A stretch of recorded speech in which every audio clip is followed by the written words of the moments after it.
Chapter 16. My dad has hated me for as long as I can remember. That's a pretty sweeping statement, and I know how phony it sounds. It sounds petulant and really fantastic. The kind of weapon kids always use when the old man won't come across with a car for your heavy date at the drive-in with Peggy Sue, or when he tells you that if you flunk world history the second time through, he's going to beat the living hell out of you. In this bright day and age, when everybody thinks psychology is God's gift to the poor old anally fixated human race, and even the President of the United States pops a trank before dinner, it's really a good way to get rid of those Old Testament guilts that keep creeping up our throats like the aftertaste of a bad meal we overate. If you say your father hated you as a kid, you can go out and flash the neighborhood, commit rape, or burn down the Knights of Pythias bingo parlor and still cop a plea. But it also means that no one will believe you if it's true. You're the little boy that cried wolf. And for me, it is true. Oh, nothing really stunning until after the Carlson thing. I don't think Dad himself really knew it until then. Even if you could dig to the very bottom of his motives, he'd probably say, at the most, that he was hating me for my own good. Metaphor time in the old corral. To Dad, life was like a precious antique car. Because it is both precious and irreplaceable, you keep it immaculate and in perfect running order. Once a year you take it to the local old car show. No grease is ever allowed to foul the gasoline, no sludge to find its way into the carb, no bolt to loosen on the drive shaft. It must be tuned, oiled, and greased every 1,000 miles, and you have to wax it every Sunday just before the pro game on TV. My dad's motto, keep it tight and keep it right. And if a bird shits on your windshield, you wipe it off before it can dry there. That was Dad's life, and I was the bird shit on his windshield. He was a big, quiet man with sandy hair, a complexion that burned easily, and a face that had a vague, but not unpleasant, touch of the simian. In the summertime, he always looked angry, with his face sunburned red and his eyes peering belligerently out at you like pale glints of water. Later, after I was 10, he was transferred to Boston, and we saw him only on weekends. But before that, he was stationed in Portland, and as far as I was concerned, he was like any other 9-to-5 father, except that his shirt was khaki instead of white, and his tie was always black. It says in the Bible that the sins of the fathers are visited upon the sons, and that may be true. But I could also add that the sins of other fathers' sons were visited on me. Being a recruiting chief was very tough on Dad, and I often thought he would have been much happier stationed out to sea, not to mention how much happier I would have been. For him, it was like having to go around and see other people's priceless antique cars driven to rack and ruin, mud-splattered, rust-eaten. He inducted high school Romeos, leaving their pregnant Juliets behind them. He inducted men who didn't know what they were getting into, and men who only cared about what they were getting out of. He got the sullen young men who had been made to choose between a bang in the Navy and a bang in South Portland training and correction. He got scared bookkeepers who had turned up 1A and would have done anything to keep away from the gooks in Nam, who were just then beginning their long-running special on pickled penis of American grunt. And he got the slack-jawed dropouts who had to be coached before they could sign their own names and had IQs to match their hat sizes. And there was me, right there at home, with some budding characteristics attributable to all of the above. Quite a challenge there. And you have to know that he didn't hate me just because I was there. He hated me because he was unequal to the challenge. He might have been if I hadn't been more my mother's child than his, and if my mother and I hadn't both known that. He called me a mama's boy. Maybe I was. One day in the fall of 1962, I took it into my head to throw rocks at the storm windows Dad was getting ready to put on. It was early October, a Saturday, and Dad was going at it the way he went at everything, with a step-by-step precision that precluded all error and waste. First he got all the windows out of the garage, newly painted the spring before, green to match the house trim, and lined them up carefully against the house, one beside each window. I can see him, tall and sunburned and angry-looking, even under the cool October sun, in the vintage October air, which was as cool as kisses. October is such a fine month. I was sitting on the bottom step at the front porch, playing quiet and watching him. Every now and then a car would blip by, going up Route 9 toward Windsor, or down 9 toward Harlow or Freeport. Mom was inside playing the piano. Something minor, Bach, I think. But then whatever Mother played usually sounded like Bach. The wind tugged and pushed it, now bringing it to me, now carrying it away. Whenever I hear that piece now, I think about that day. Bach Fugue for Storm Windows in A minor. I sat and played quiet. A 1956 Ford with an out-of-state license plate went by. Up here to shoot partridge and pheasant, probably. A robin landed by the elm tree that threw shadows on my bedroom wall at night, and pecked through the fallen leaves for a worm.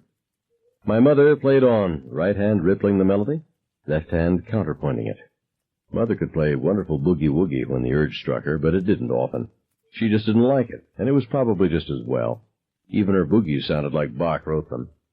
All at once it occurred to me how wonderful it would be to break all those storm windows, to break them one by one, the upper panes and then the lower ones. You might think it was a piece of revenge, conscious or unconscious, a way to get back at the spit and polish, all-hands-on-deck old man. But the truth is, I can't remember putting my father in that particular picture at all. The day was fine and beautiful. I was 4. It was a fine October day for breaking windows. I got up and went out to the soft shoulder and began picking up stones.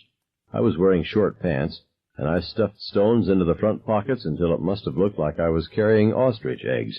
Another car went by, and I waved. The driver waved back. The woman beside him was holding a baby. I went back across the lawn, took a stone out of my pocket, and threw it at the storm window beside the living room window. I threw it as hard as I could. I missed. I took out another rock, and this time I moved right up on top of that window. A little chill went through my mind, disturbing my thoughts for a tiny moment. I couldn't miss, and didn't. I went right around the house, breaking windows.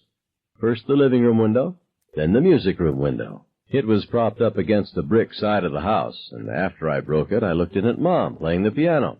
She was wearing a sheer blue slip. When she saw me peering in, she jumped a little and hit a sour note. Then she gave me a big sweet smile and went on playing. You can see how it was. She hadn't even heard me break the window. Funny in a way, there was no sense of doing anything wrong, just of doing something pleasurable. A little kid's selective perception is a strange thing. If the windows had been fastened on, I never would have dreamed of breaking them. I was regarding the last window, the one outside the den, when a hand fell on my shoulder and turned me around. It was my father. He was mad. I hadn't ever seen him so mad. His eyes were big, and he was biting his tongue between his teeth as if he were having a fit.